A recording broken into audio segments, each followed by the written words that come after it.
My name is Alpha.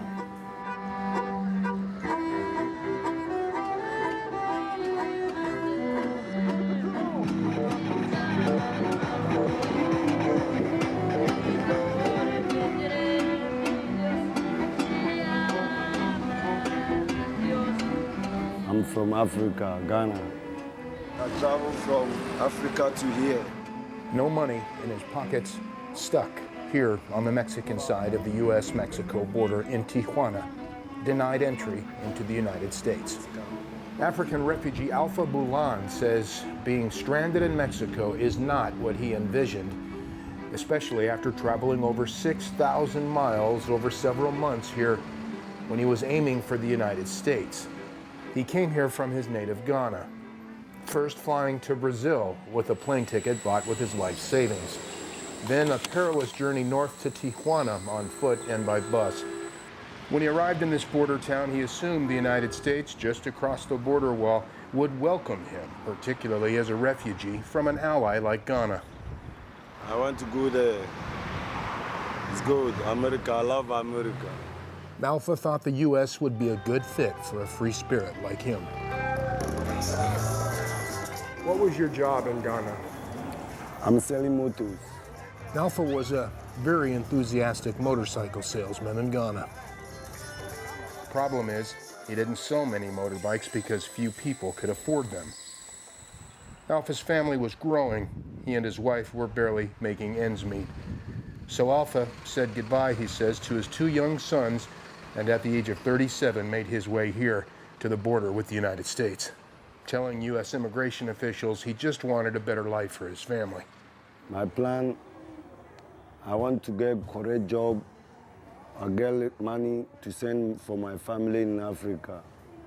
Alpha was denied a U.S. visa. He's among an estimated 30,000 refugees in and around Tijuana, many from Haiti and Central America, who are stuck here with no place to go or to return to, often living together, a dozen or more, crammed into small apartments, or in makeshift tent camps like this set up by humanitarian groups for new arrivals such as Alpha. Newcomers like him are generally allowed to stay here in camps like this for 2 weeks and must look for work in the meantime, with the goal of moving out on their own to make room for new arrivals who keep coming.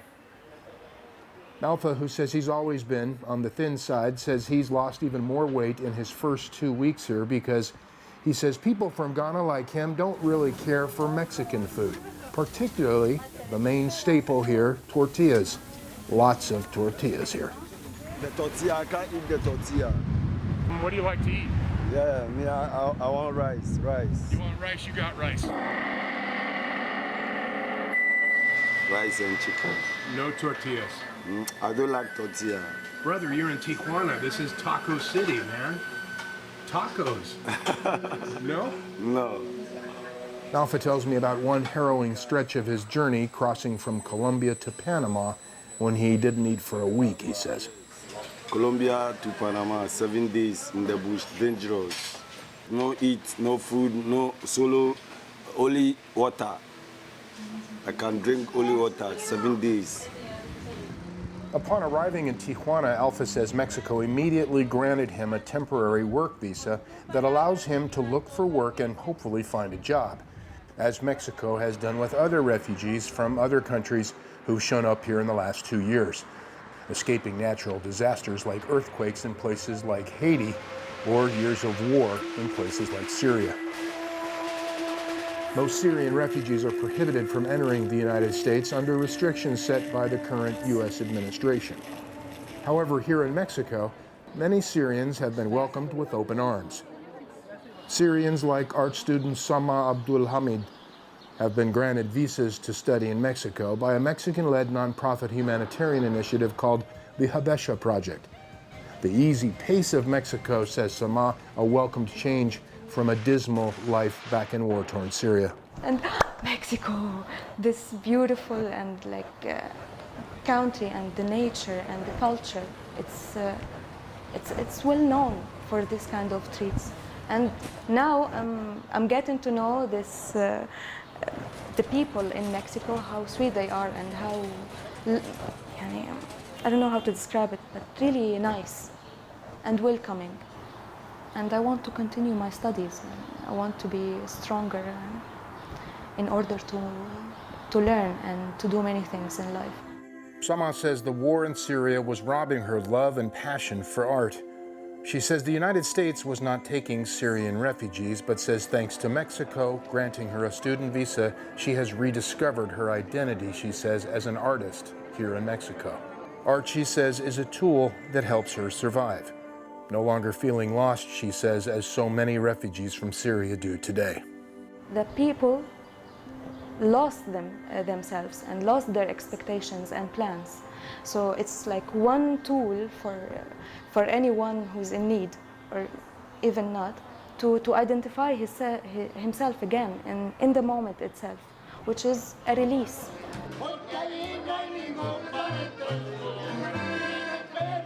Meanwhile, Alpha, former motorcycle salesman from Ghana, has found a new job at a wholesale fish market here in Tijuana.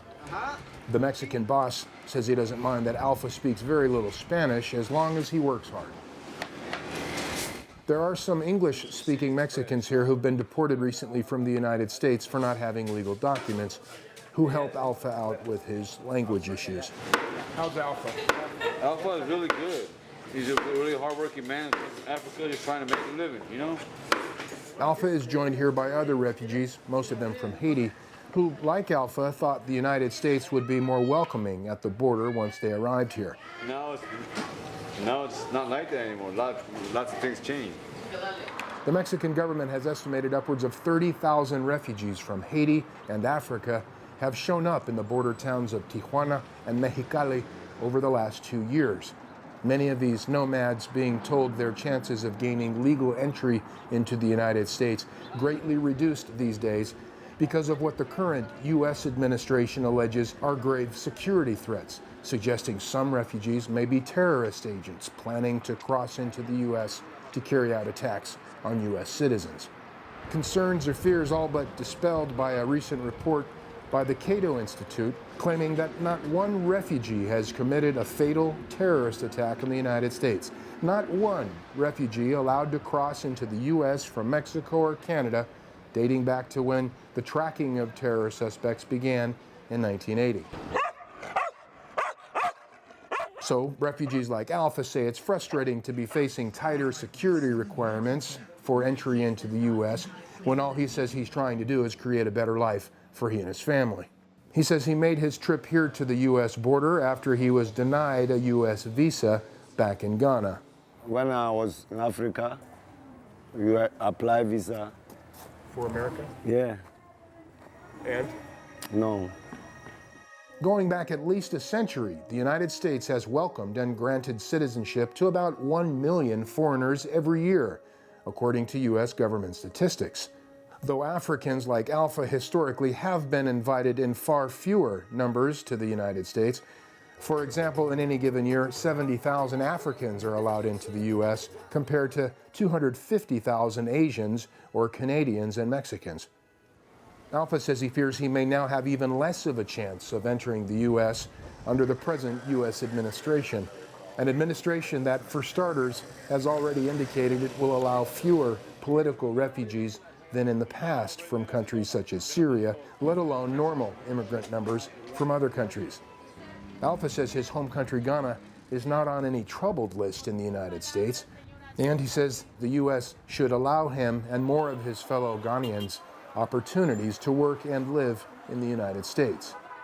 Alpha says he'd like to enter the U.S. the legal way and not have to cross the border illegally, but feels there may be no other way after what he refers to as the U.S. blocking him from entry. American blocked me here because when I enter right now, Trump can send me go to my country. You think he would send you back? Yes. It's not right. No.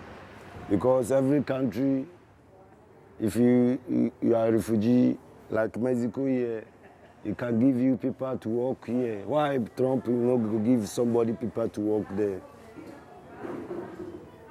because Africa is a difficult, it's a poor country. We need their help. Everywhere Ghanaians, we need their help, any country.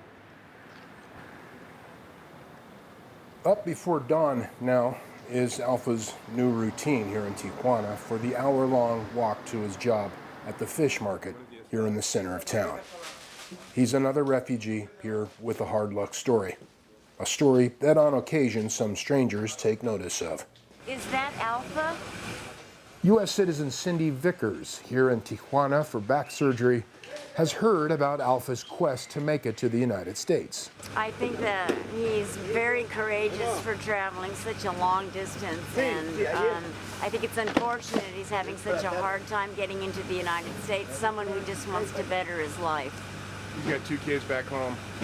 He has 2 children back home. It makes it all the more heartbreaking. But should foreigners think that it's that easy to get into the United States? Well, they should know by now that it's quite difficult to get into the United States, especially with who we have in office right now. And what he has, you know, his driving force for his whole campaign was building a border wall and securing our country. So that should send the message out to let the people know it is tough to get into the U.S. right now. But we are our country that stands for letting people in. We take in you're weary, you're hungry, you're poor, you know, come to the United States. We're all immigrants. What do you think his future holds? I think it will hold good luck for him, but it's going to take a while. After 1 week on the job here comes payday for Alpha. He's earned 1,500 pesos, or less than $100 for 1 week's work. Congratulations. Thank you. What do you feel like? Good. Your first pay? Yes. What are you going to do with it? I want to go rent out the room. He wants to go rent a room, but after sending money home to his family, there will be little money left to afford his own room or apartment. So Alpha returns to his tent. A plastic tent on a concrete floor, less than 100 meters from the United States. I'm very close. But you're very far. Yes, I can't enter. Still, he says he hasn't lost hope. What do you think about at night when you sleep? My dream is anytime like I'm in America. Yes, because of America I'm here.